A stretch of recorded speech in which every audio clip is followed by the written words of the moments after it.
Bismillahirrahmanirrahim. سكت عشان مفيش حاجة، خلاص خلصت فيك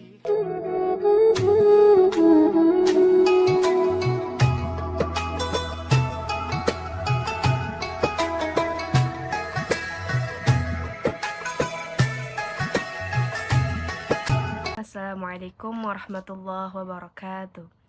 Alhamdulillahi rabbil alamin, wabihi nasta'in ala umurid dunya waddin, wassalatu wassalamu ala asyrafil anbiya'i wal mursalin, Sayyidina Muhammadin wa ala alihi wa sahbihi ajma'in, amma ba'd. Yang terhormat Bapak Abdul Ghafur selaku dosen pada mata kuliah Tafsir Ahkam, serta teman-temanku anak kelas E yang insyaallah dirahmati oleh Allah Subhanahu wa Ta'ala. Pada kesempatan hari ini, izinkan saya sedikit menjelaskan mengenai ayat-ayat Al-Quran yang berhubungan dengan bughat, yaitu di dalam Quran surah An-Nisa ayat 59 dan di dalam Quran surah Al-Hujurat ayat 9. A'udzu billahi minasy syaithanir rajim. Bismillahirrahmanirrahim. Ya ayyuhalladzina amanu athi'ullaha wa athi'ur rasul wa ulil amri minkum. فإن تنازعتم في شيء فردوه إلى الله والرسول إن كنتم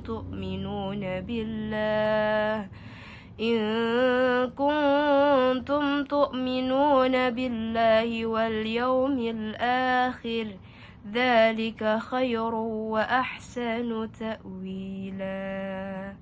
Shadaqallahul azim. Artinya, wahai orang-orang yang beriman, taatilah Allah dan taatilah Rasul, dan ulil amri di antara kamu. Kemudian, jika kamu berbeda pendapat tentang sesuatu, maka kembalikanlah kepada Allah dan Rasul. Jika kamu beriman kepada Allah dan hari kemudian, yang demikian itu lebih utama dan lebih baik bagi akibatnya. Kemudian tafsir mufradat di dalam Quran surah An-Nisa ayat 59 ini yaitu kata ulil amri. Uli berarti pemangku, amri itu kepentingan atau urusan. Jadi ulil amri itu adalah pemangku kepentingan atau urusan. Nah, kemudian juga para ulama berbeda pendapat mengenai makna dari ulil amri. Ada yang mengatakan bahwasanya penguasa, ada juga yang mengatakan imam-imam di kalangan ahlul bait, dan juga ada yang mengatakan penyeru-penyeru kepada kebaikan, dan ada yang mengatakan pemuka-pemuka agama. Nah, dari pengertian keempat ini tetapi memiliki tujuan yang sama, yaitu di samping Allah dan Rasul dan Nabi Muhammad yang harus kita patuhi, bahwasanya kita juga harus mematuhi orang-orang yang memegang kekuasaan seperti pemerintah, kemudian presiden, kemudian pemimpin masyarakat. Asbabun nuzul Quran surah An-Nisa ayat 59 ini diriwayatkan oleh Ibnu Abbas bahwasanya setelah Rasulullah memasuki kota Mekah pada hari pembebasannya, Utsman bin Tolha sebagai pengurus Ka'bah pada waktu itu yang menguasai kunci Ka'bah. Beliau ini tidak mau memberikan kunci Ka'bahnya kepada Rasulullah. Namun, akhirnya Ali bin Abi Thalib meminta kuncinya kepada Utsman bin Tolha secara paksa dan membuka pintu Ka'bah. Nah, setelah dibukakan pintu Ka'bah, akhirnya Rasulullah memasuki Ka'bah tersebut dan melaksanakan sholat 2 rakaat. Nah, setelah Rasulullah melaksanakan sholat 2 rakaat, kemudian Rasulullah keluar dari Ka'bah, datanglah pamannya yaitu Abbas. Nah, beliau ini meminta kepada Rasulullah untuk diberikan kunci Ka'bahnya itu kepada beliau, dan juga beliau meminta agar diberikan jabatan untuk memelihara Ka'bah dan penyediaan air minum untuk jamaah haji. Namun Rasulullah meminta atau memerintahkan kepada Ali bin Abi Thalib untuk tetap memberikan kunci Ka'bah tersebut kepada Utsman bin Tolha dan segera meminta maaf kepada Utsman bin Tolha karena sikap dia dalam merebut paksa kunci Ka'bah. Dengan demikian maka turunlah ayat ini, yaitu Quran Surah An-Nisa ayat 59. Tafsir Quran Surah An-Nisa ayat 59 ini menurut tafsir Kementerian Agama bahwasanya ayat ini diperintahkan untuk kaum muslimin agar mematuhi atau taat dan patuh kepada Allah, kepada Rasul, kepada ulil amri, yaitu orang-orang yang memegang kekuasaan, agar terciptanya kemaslahatan umum. Nah, kita sebagai kaum muslimin hendaklah melaksanakan amanat yang diberikan ulil amri tersebut. Nah, sebagai kaum muslimin juga hendaklah kita satu, taat dan patuh kepada perintah Allah dengan mengamalkan isi kitab Al-Quran dan mematuhi segala perintahnya dan menjauhi segala larangannya. Yang kedua, melaksanakan ajaran-ajaran yang dibawa Rasulullah, karena Rasulullah inilah amanat dari Allah untuk kita laksanakan sebagai umatnya. Contohnya seperti pemimpin itu harus bersikap adil, amanat, dan bertanggung jawab. Maka wajiblah kita untuk mengikuti atau melaksanakan ajaran-ajaran yang diberikan Rasulullah. Karena ajaran-ajaran yang diberikan Rasulullah itu akan berdampak baik untuk umatnya. Nah, kemudian yang ketiga, patuh kepada ketentuan-ketentuan yang diberikan oleh ulil amri.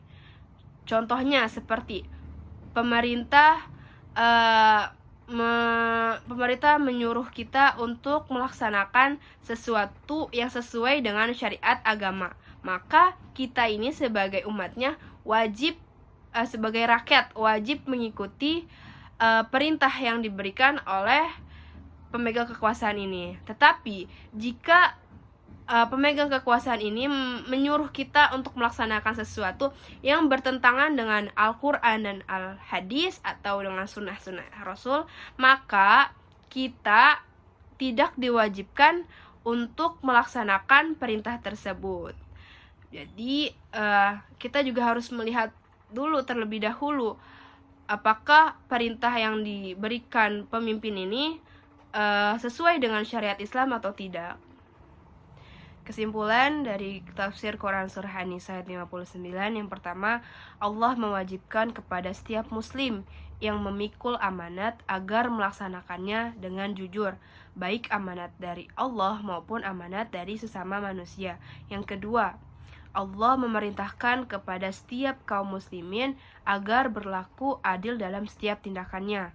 Yang ketiga, Allah memerintahkan juga kepada kaum muslimin agar menaati dan patuh kepada perintah Allah, Rasul, dan ketetapan-ketetapan yang ditetapkan oleh ulil amri di antara mereka. Dan yang terakhir, jika terjadi perselisihan di antara mereka, maka harus diselesaikan berdasarkan hukum Allah dan Rasulnya. A'udzu billahi minasyaitonir rajim. Bismillahirrahmanirrahim. Wa in ta'ifatani minal mu'minina qatatalu fa aslihu bainahuma فإن بغت إحداهما على الأخرى فقاتلوا التي تبغي حتى تفيء إلى أمر الله فإن فاءت فأصلحوا بينهما بالعدل وأقسطوا إن الله يحب المقسطين صدق الله العظيم. Artinya, dan apabila ada dua golongan orang-orang mukmin berperang, maka damaikanlah antara keduanya. Jika salah satu dari keduanya berbuat zalim terhadap golongan yang lain, maka perangilah golongan yang berbuat zalim itu, sehingga golongan itu kembali kepada perintah Allah. Jika golongan itu telah kembali kepada perintah Allah, maka damaikanlah antara keduanya dengan adil, dan berlakulah adil. Sungguh Allah mencintai orang-orang yang berlaku adil. Kemudian tafsir mufradat di dalam surah Al-Hujurat ayat 9. Ini yang pertama itu ada tafi ila amrillah, yang artinya bahwasanya semua golongan itu telah kembali kepada perintah Allah. Kemudian yang kedua ada in di sini itu menunjukkan bahwa pertikaian antara kelompok kaum beriman itu diragukan atau jarang terjadi. Kemudian yang ketiga itu ada iqtatalu. Iqtatalu ini berasal dari kata qatala, yang artinya berkelahi atau mengutuk. Nah, karena itu iqtatalu di sini tidak hanya diartikan sebagai membunuh atau berperang, tetapi bisa diartikan sebagai berkelahi atau bertengkar dan saling memaki. Kemudian islahu, kata berasal dari kata aslaha yang diambil dari saluha, yang artinya tiadanya atau terhentinya kerusakan dan berarti diraihnya manfaat. Kemudian ada bagot di sini itu berasal dari kata bago yang berarti berkehendak. Kemudian al-muqsitin. Nah, al-muqsitin ini terambil dari kata qist yang juga diartikan adil. Asbabun nuzul Quran surah Al-Hujurat ayat 9 ini bahwasanya diriwayatkan oleh Qatadah bahwa ayat ini berhubungan dengan suatu peristiwa dua orang sahabat Ansar yang bersengketa terhadap suatu hak milik. Nah, salah satunya ini berkata bahwa dia akan merebut secara paksa. Mengapa demikian ia mengancam seperti itu? Karena dia merasa pengikutnya itu lebih banyak dibandingkan yang satu ini. Nah, tetapi yang satu ini mengajak dia untuk meminta keputusan kepada Nabi Muhammad SAW, namun dia menolaknya. Nah, hampir-hampir saja menimbulkan perkelahian dengan tangan dan terompa, tetapi tidak sampai menggunakan senjata tajam. Tafsir Quran surah Al-Hujurat ayat 9 ini, Allah memerintahkan kepada kita jika kita melihat dua golongan orang beriman sedang berperang, maka hendaklah kita melakukan perdamaian di antara dua golongan tersebut sesuai dengan ketentuan Allah Subhanahu wa taala. Namun apabila kita telah melakukan telah membantu untuk melakukan perdamaian itu, tetapi masih ada golongan yang tetap berbuat aniaya dengan golongan yang lain, maka golongan yang agresif itu harus kita perangi. Tetapi maksud diperanginya di sini itu bukan menggunakan senjata tajam atau saling membunuh, bukan, tetapi tetap dengan sesuai dengan ketentuan hukum syariat Islam. Karena ada hadis riwayat Muslim yang mengatakan bahwasanya barang siapa di antara kamu melihat kemungkaran, maka ubahlah yang pertama dengan tangan. Jika tidak bisa, maka ubahlah dengan lisan. Dan jika tidak bisa lagi, maka ingkarilah dengan hatinya. Karena selemah-lemahnya iman itu adalah hati. Kita bisa dengan mendoakannya. Nah, setelah